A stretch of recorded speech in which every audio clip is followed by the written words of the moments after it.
This is the year of confidence. So anyone that feels that they're not ready, they're waiting for everything to be perfect, and we know perfection is the hindrance to progress, right? You cannot, don't wait until you feel ready. Don't wait till everything is done to get started. Start where you are and grow from there.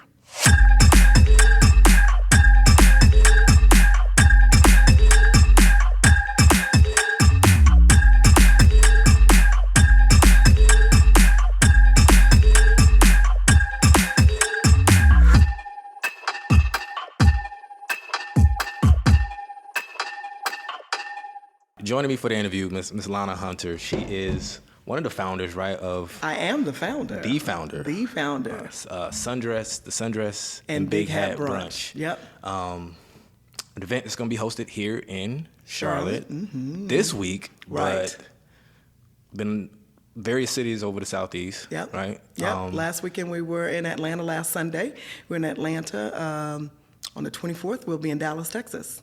Okay. And then D.C. later this summer. In D.C. All right. So, and I'm glad you allowed me to do this. I want to do this for two reasons. One, because I'm in the video game, and there are a lot of videographers out there who want to seek to work with people like you who host events. Absolutely. And then there are people who seek to host events. Like they want to do event hosting. They want conferences and seminars and workshops. Absolutely. That's what they want to do. So I thought you would be the perfect person to get this information from. Okay. So why don't you first start out with telling me how, when and how did Sundress and Big Hat Brunch? I'm sorry. How did the Sundress and Big Hat Brunch start? All right. Where did it come from? How long have you been doing it? All right. So the Sundress and Big Hat Brunch started 13 years ago. Actually, it started probably about 15 years ago. I used to do events at every holiday or at Christmas. I would host my girlfriends. We would go out in public and have brunch as a group, and then we started doing it at my house. And when we would be out, people were like, y'all having so much fun. I want to brunch with y'all. So one day I said, to the ladies, I said, we should do this. Let's do it and invite other women. They were like, okay, we'll support you. So we did the first one in 2009, 10, the first public-facing one. Had it at my church, and we had about 50 people. Most of the people were friends from the church and friends that we knew. And I was like, all right, that was fun. They were like, no, when are we doing this next year? I'm like, no, this was a one-time thing. We weren't doing this all the time. Here we are 13 years later, couple of cities later, and so forth. So, yeah. I mean, I'm sure it's been a journey. It has been a journey. So when doing something like, you say you started in the church, is that, so obviously when you start hosting events and booking venues and things like that, you got to have some things in place, like as far as audience before you start. You don't have to have an audience. You don't. See, that's the thing. People wait until they're ready. You're never going to be ready. You just step out. I didn't know who was going to show up. I invited my friends. I invited people from the church. And it wasn't supposed to be at the church. It happened to be at the church because the day before the event, when my photographer went to look at the lighting and stuff in the place, he gets there and finds out, no, somebody else was taking care of the booking for me and said it was good. I'd been to the location a couple of times and thought it was ready to go. They were like, no, we don't have anything on the books for you. So at the last minute, the day before, literally, I had to go to my church. It's like, hey, I need a venue. So we wound up being in the church, had to rent tables and chairs and have friends come in and help me switch the church and make this a thing happen. So, but yeah, you never know who your audience is. You start building that because by year 7, I'd expanded outside of Raleigh. My first city I went to was Atlanta, outside of Raleigh. And I'm like, don't nobody know me in Atlanta? Who's going to show up? Blah, blah, blah. I went into a space, but God had told me in year 5 it was time for me to go somewhere else. And I'm like, I don't know about that. Took me 2 years to do it. We got it done. Went to Atlanta. I said, let me get a small space. I said, we need a room to do about 60, 70 people. The room could accommodate, I think, 100. We sold out in 2 days, 2 or 3 days, and we could have filled that room. In fact, we could have filled that room with even more, but we couldn't get anybody else in the room. We wound up with like 110 people in there. Fire marshal gonna shut us down. But we could have done even more, and people were like, is this real? How is it sold out already? Da-da-da-da. I didn't know anybody in Atlanta, but you build it and they'll come. I like that. Yeah. So what's been most effective for you as far as promoting?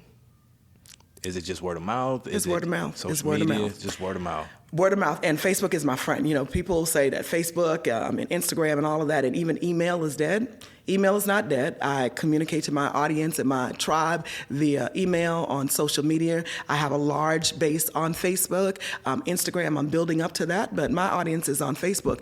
And I put the event out. People are inquiring all year long. When is it? What's the color? Because we do color themes and all of that. People want to know all of those things. So it's been social media, and it's worked for me. I ask people at the event all the time, how did you hear about it? Facebook. I was like, okay. Or a friend shared it, or, you know, so all of that. Cool. Now, one of my questions was, do you rely on email? Because a lot of people people sleep on email. Yeah, they sleep on email. You can sleep on email if you want. You know, the industry average is like, I think 25% open rate. I get 60, 65%. You know, wow. I think once people know, once you have a tribe and an audience and they expect that from you, they're going to open it. They're expecting that. Because I don't want to read a whole bunch of junk emails. But if it's somebody I know, like, and trust, I'm going to open that email. I'm going to see what it says. So, yeah. How often do you email? I email once a month, a monthly, and closer to, like, we're in Charlotte. So Charlotte will probably get the city of Charlotte, and everyone that's bought a ticket that's been to the event before in Charlotte may get an email 2 to 3 times in that brunch month. But outside that, I don't want to inundate anybody with emails. Right. But I want to let you know all year I'm thinking about you. I want to let you know all year that, you know, here's what's going on. Here's how to plan. Here's a positive message, a motivating message, inspiring message, hopefully. So. Sponsors. Hey, I'm looking for sponsors. I want sponsors. I haven't had any sponsorships yet, but we're open to that. But we want people that align to our brand, our value, and our vision without asking us to change. But, you know, the fact that I've been able to do this as long as I have and been successful in it without sponsorship is nothing but God. Yeah. You know, it's nothing but God. Absolutely. Yeah. So you don't have sponsors, but what are some of the ways you're monetizing this? Like, what are the different revenue streams when it comes to hosting events? Well, we have, for us, we have merchandise that we sell. We have books, we have T-shirts that we sell. You know, we get a small amount profit from ticket sales, but then we have a community, and we do events outside of the brunch experiences. So we want it to be a whole, you know, we did a girlfriend's weekend trip before. We've done, we'll do like free events, and just to get people engaged so more people come out. So the more people come out to the events, the more we can monetize them. We build this community, confidential community, to speak to our audience and our tribe, and like, what are you dealing with? And it's a whole online community. So, yeah. Now, do you sell any coaching? Because you do this full time. This is your... Yep. Event management full time. Event management is your thing. Okay. Yep. Okay. Event management full time. I'm not doing no birthday parties and stuff except for people I know. I do more corporate and more in small influences and so forth. Like, if you have an event you need help with, I will help you from the beginning to the end of that project to execution. Make sure it's successful. So what was that title again? You said event manager. Event manager. So what's there's event planning, there's event manager. Is there a difference? There can be. Somebody can just be an event planner. It's like, oh, you got a birthday party. They want to help you pick out all the, you know, or birthday parties or weddings and stuff. They want to do all of the details. And I can do all of that, right? But I can also, if you have an event that you need someone to make sure all the logistics are taken care of, to make sure that the venue is booked, to make sure that, you know, the vendors are taken care of. Like, I can come in and do from the beginning to the end. You know, I'm not going to make the centerpieces, but I can source those centerpieces for you. I can source somebody to do a DJ, a videographer. So you say you do, is it more corporate stuff that you do? Corporate and corporate in the sense of it's not necessarily birthday parties or weddings, but, you know, I have one of my clients now, she is a influencer, and that I am getting ready to do a tour for her. So we're working on that together. So in corporate in that sense, not necessarily my 6-year-old birthday party or, you know, a 50th. But I'll do those things, you know, I'll do those things as well. You have a 6-year-old? Absolutely not. Absolutely not. So with doing your own event, does that help you with... Does that ultimately help you with your business overall? It does. So people see that, you know, people say, oh, you've done this successfully. So they want to ask me, how do I do that successfully?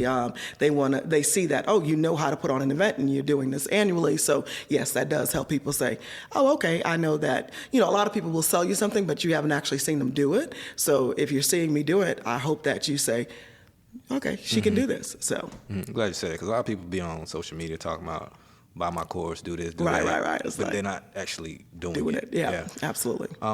So someone wanted to, say, host an event like you have coming up, Sundress and Big Hat Brunch. What's step one to getting started with something like that? Believe that you can do it. Then decide, like, okay, what do I want this to look like? What's the goal? What's the outcome? I don't necessarily want to sell people, but selling is service, but I would rather serve people.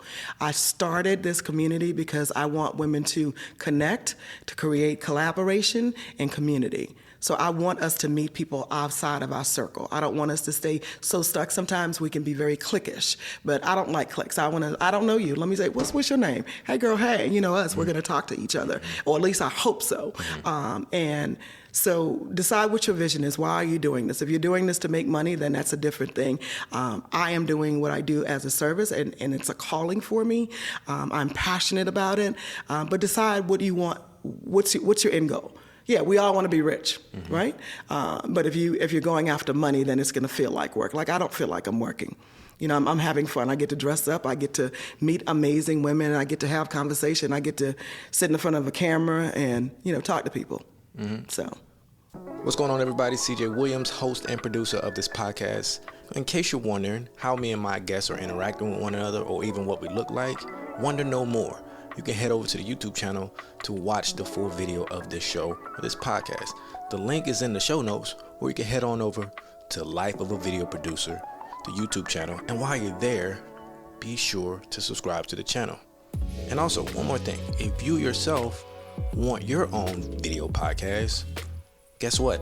We can make that happen for you. Head over to my website, ptmediapros.com, fill out the form, and I will get back to you, and we will talk about how we can make your show come to life.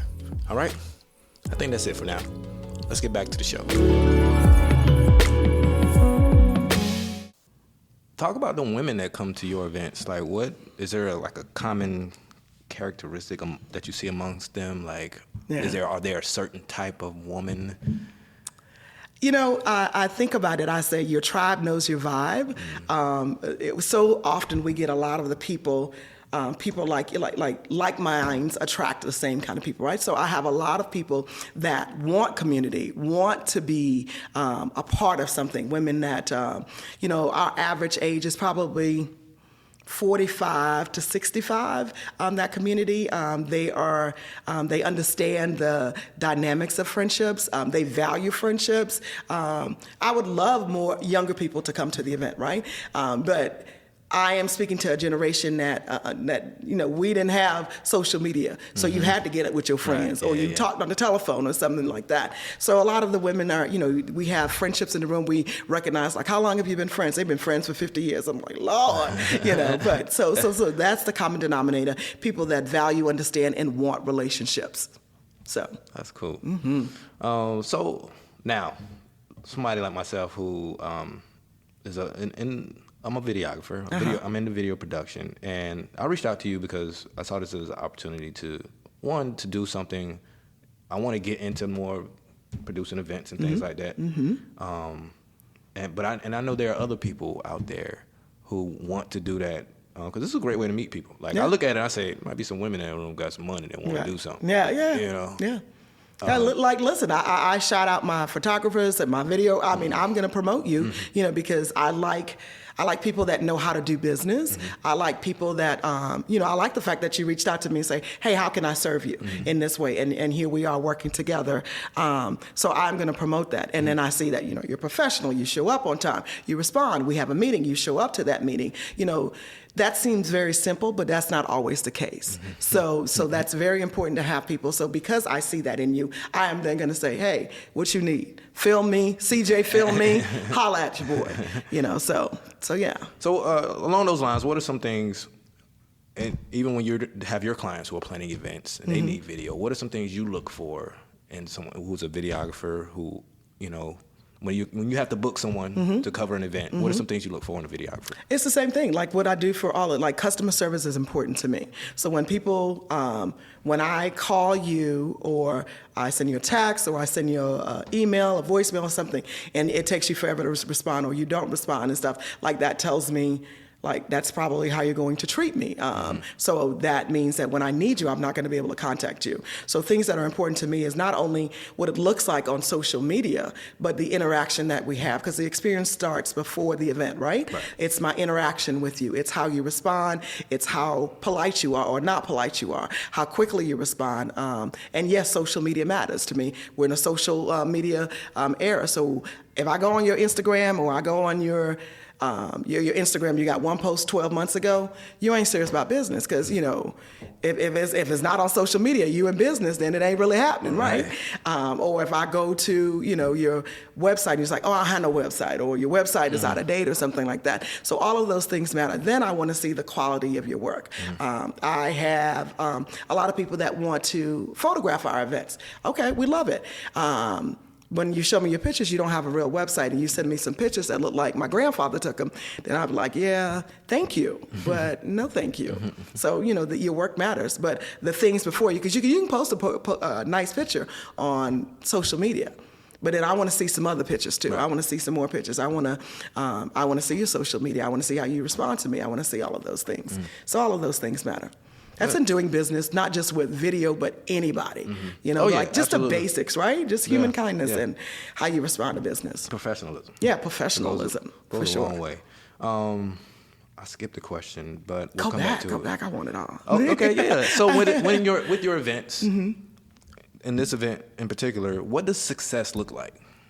Wow, that's a great question. And me and my co-host and best friend, Melissa, we say that at every event, everything we do, we're like, what does success look like? So we have themes for each brunch. Last year was the year of transformation. This year is...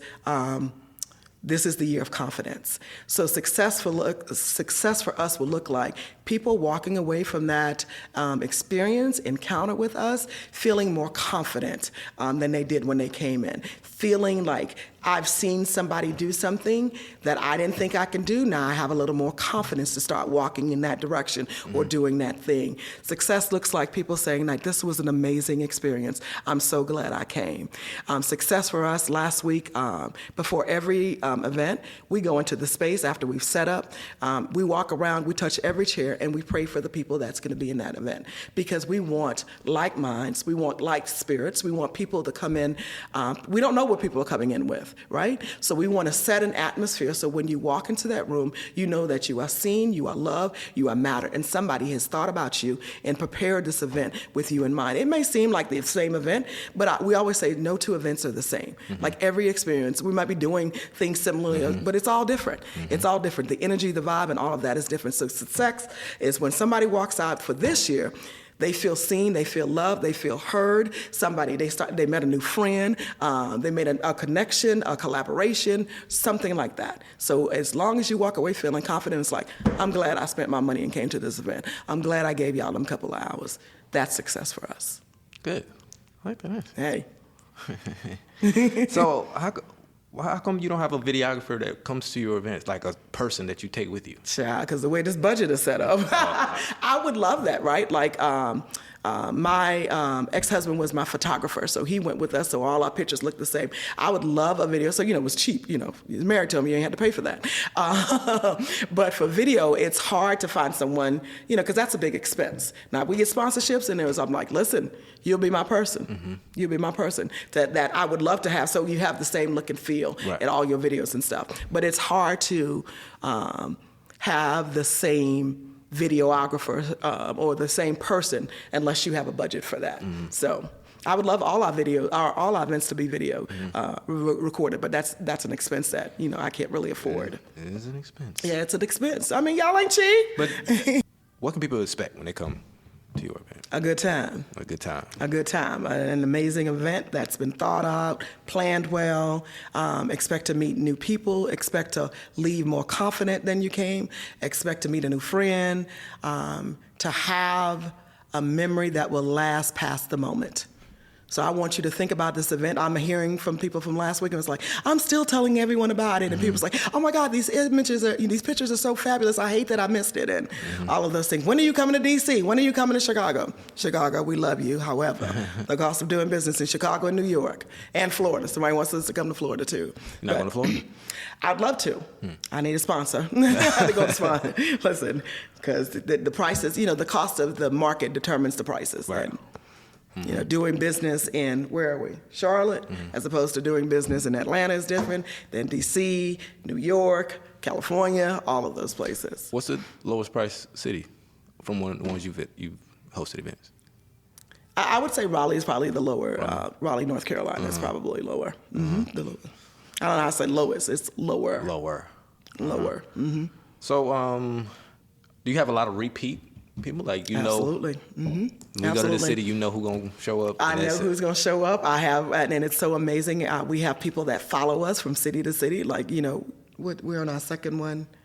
Someone was in Raleigh. She's coming here as well. And I love it. I love to see those ladies come to the different cities. Like, I'm going to go to a different city. They'll go to their home city and then go to another city.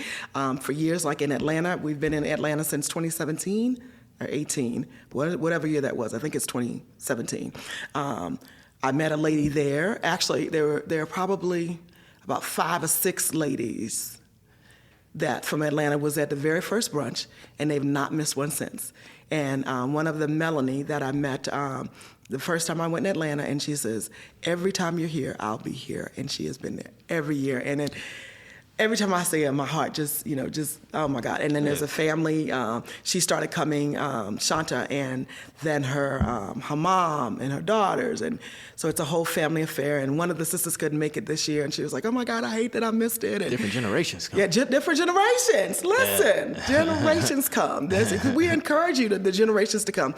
In Atlanta, our age, we start at age 16 is the youngest. And we had a 16-year-old in Atlanta, and she was like, Miss Lana, how can I do this for my peers? And I want you to come and do this for my peers. I'm like, I don't know if they're ready for this, but I was like, baby, if you want us to do it, we'll do it. So we'll figure it out. We'll figure out how to do it. So, final thoughts. Yes. Yours. Any. Final thoughts. What are we thinking for final thoughts? This is the year of confidence. So anyone that feels that they're not ready, they're waiting for everything to be perfect, and we know perfection is the hindrance to progress, right? You cannot, don't wait until you feel ready. Don't wait till everything is done to get started. Start where you are and grow from there. Let's just do it. While you trying to get ready, people that are less competent, people that are less ready, people that are less talented, that are less whatever, they're already doing the doggone thing. So what are you waiting for when you have all this talent, all this skill? Another thing that's great for you is having collaboration, having friends that support you, that, drive up from work and come up to support you. I love you. I'm so blessed. I'm blessed. I have people that fly in from out of state to be here to support me. And that's important. But even if you don't have that, start where you are. You got somebody that will help you do something. So just go for it. Good. I want to thank you for doing this. Thank you. Thanks for having me. Yay. I love it. Thanks for tuning in, everybody. Again, this is CJ Williams, host and producer of this podcast. Be sure to head over to the YouTube channel, Life of a Video Producer, to check out the full video of this interview, or you can click on the link in the show notes. If you have any questions, feel free to send them over to me, email them to me, cjwilliams@ptmediapros.com. Again, I want to thank you for tuning in, listening to the show. I want to thank you for watching the video and subscribing to the YouTube channel. Until next time, everybody, go show up better.